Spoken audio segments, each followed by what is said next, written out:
हरिओम। हमारे चैनल में आप सभी का स्वागत है। हरतालिका तीज 21 अगस्त शुक्रवार को है। चलिए जानते हैं हरतालिका तीज व्रत कथा के बारे में जो शिव जी ने पार्वती जी से कहा था। चलिए शुरू करते हैं। एक समय पार्वती जी ने शंकर जी के साथ हाथ जोड़कर प्रश्न किया, हे महेश्वर, मेरे बड़े सौभाग्य हैं जो मैंने आप जैसा अर्धनागेश्वर पति का वरण किया। क्या मैं यह जान सकती हूँ कि मैंने ऐसा कौन सा पुण्य किया? आप अंतर्यामी हैं, मुझ दासी पर ये बतलाने की कृपा करें। पार्वती जी की ऐसी प्रार्थना सुनकर शिव जी बोले, हे प्रिय, तुमने अति उत्तम पुण्य का संग्रह किया था जिससे तुमने मुझ जैसे पति को पाया। वह अति गुप्त व्रत है, पर तुम्हारे आग्रह पर प्रकट करता हूँ। वहाँ यह है कि भादों की शुक्ल पक्ष की तिथि का व्रत हरतालिका के नाम से प्रसिद्ध है। यह व्रत जैसे तारागणों में चंद्रमा, नवग्रहों में सूर्य, वर्णों में ब्राह्मण, वेदों में साम, इंद्रियों मन रूप, ऐसा यह व्रत श्रेष्ठ है। जो तीज हस्त नक्षत्र युक्त पड़े तो यह सब ऐसा यह व्रत श्रेष्ठ है। जो तीजा हस्त नक्षत्र युक्त पड़े तो और भी महान पुण्यदाय होता है।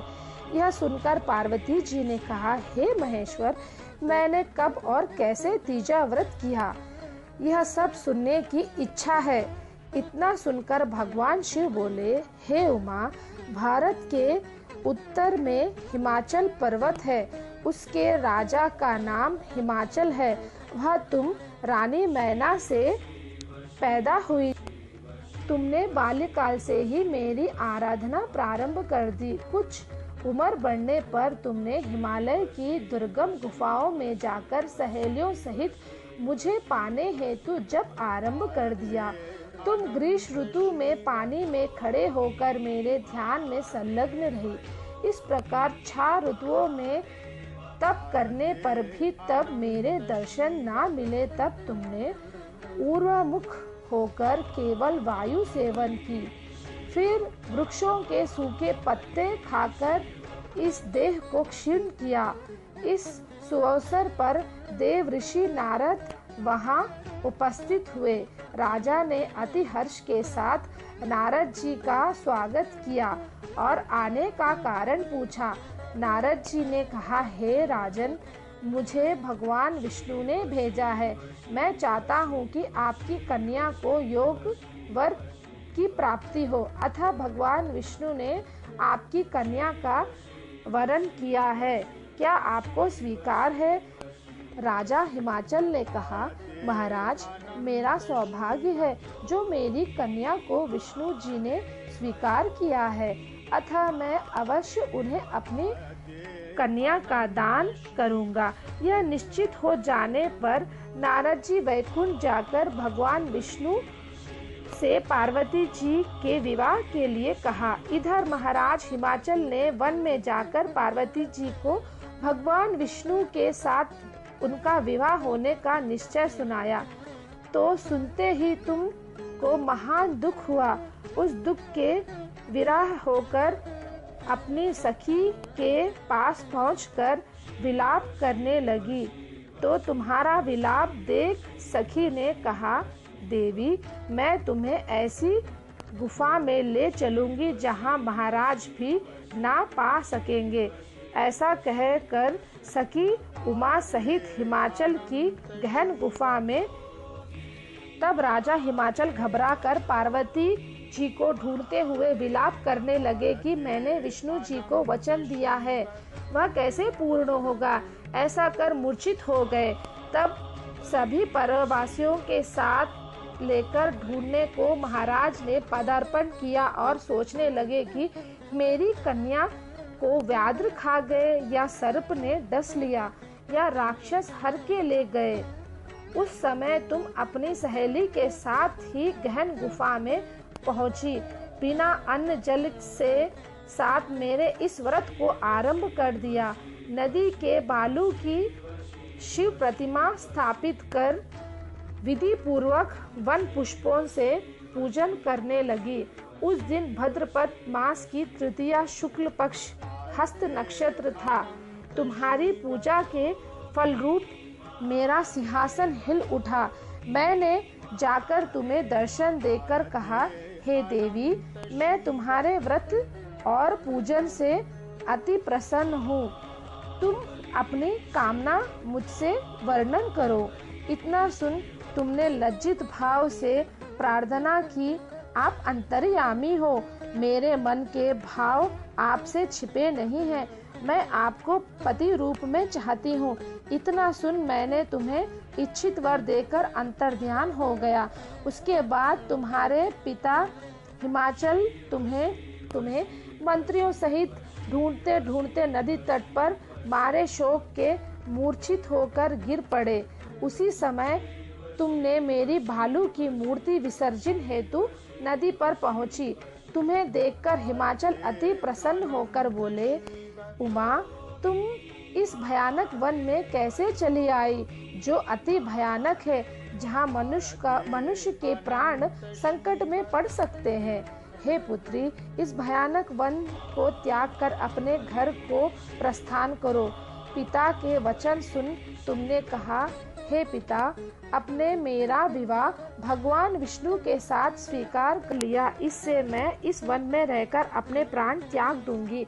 ऐसा सुनकर राजा हिमाचल खुश हुए और बोले, हे पुत्री, शोक मत करो, मैं तुम्हारा विवाह कदापि विष्णु जी के साथ ना करूंगा। जो तुम्हें रुचिकर है उन्हीं सदा शिव के साथ करूंगा। तब सखी के साथ नगर में उपस्थित होकर अपनी माता और सहेलियों से मिली।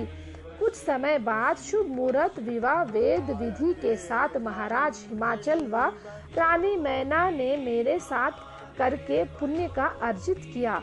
सौभाग्यशाली सहेली ने तुमको हरण करके हिमाचल गुफा में रखा, जो मेरा तीजा व्रत किया। इससे इस व्रत का नाम हरतालिका पड़ा और यह व्रत सब व्रतों में शिरोमणि हुआ। इस प्रकार कथा सुन माता पार्वती ने कहा, हे प्रभु, आपने मिलने की सुखद कथा सुनी, मुझे प्रसन्न तो किया, पर इस व्रत के करने की विधि व इसका फल मुझे ना बताया, तो कृपा करके मुझे इस व्रत का विधान और पुण्य फल प्राप्ति का वर्णन कीजिए। इतना सुन शंकर जी ने कहा, हे प्रिय, मैं इसका फल सुना रहा हूँ, सुनो। यह व्रत सौभाग्यवती नारी व पति चाहने वाली कन्याओं को रखना चाहिए। यह व्रत भद्रपद शुक्ल द्वितीया की शाम को तीजा व्रत धारण करे। यह व्रत निराहार होकर रहना चाहिए। भगवान शिव पार्वती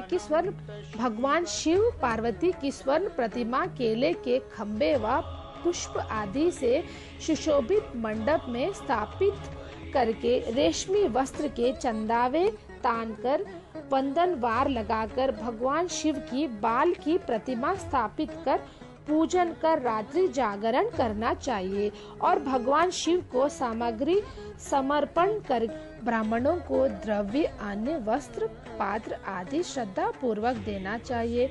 शिवजी के प्रति वस्तु को सिद्ध पंचाक्षरी मंत्र से ओम नमः शिवाय कहकर समर्पित करना चाहिए। प्रार्थना करते समय अपनी मनोकामना भगवान के सामने प्रेरित करके प्रणाम करें। प्रार्थना के बाद दोनों हाथों में पुष्प लेकर पुष्पांजलि अर्पण करें।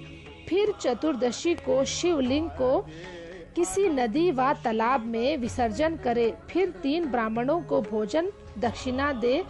इस प्रकार व्रत पूर्ण करने से स्त्री सौभाग्यवती होती, पुत्र पौत्रों से सुखी होकर जीवन व्यतीत करती है।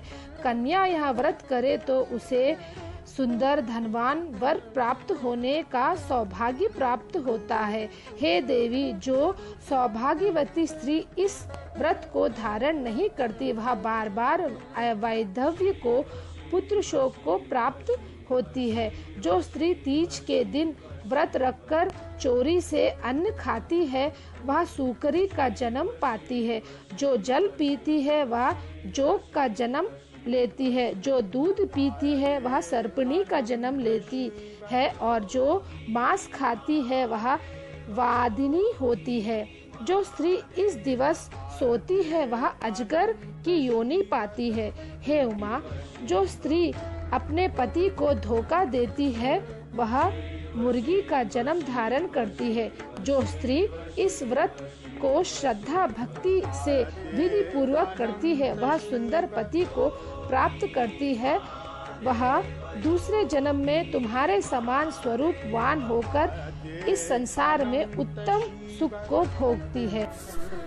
अगर आपको हमारा ये वीडियो अच्छा लगा तो लाइक और सब्सक्राइब करना मत भूलिएगा। जय भोलेनाथ।